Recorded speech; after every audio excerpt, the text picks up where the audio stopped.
E pra, të të bëjë Zoti Xheleshanu me fëmijë, të të dhurojë Allahu Xheleshanu këtë dhuratë kaq të madhe.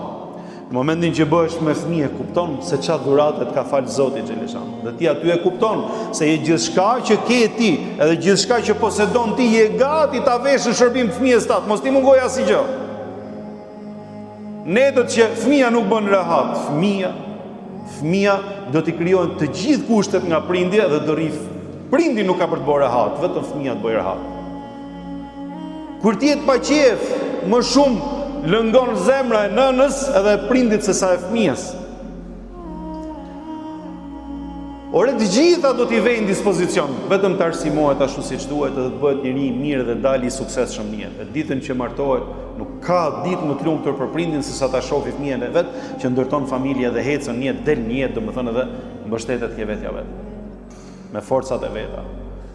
E gjithë këtë sakrificë që bën prindi, vjen një ditë edhe fëmia ta kthen mbrapsht, pasha Allah.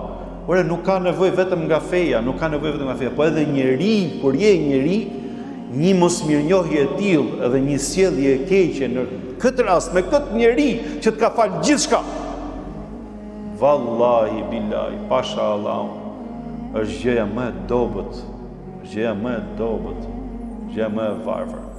Nuk po them që prindit janë të kullum, nuk po them që prindit janë engjëj dhe janë meleq, edhe ato mund të kenë gabimet e veta, po për Zotin një fëmijë i mirë din t'i orientojë gjërat edhe din t'i kanalizojë gjërat, din t'i bëjë gjërat tamam ashtu siç duhet.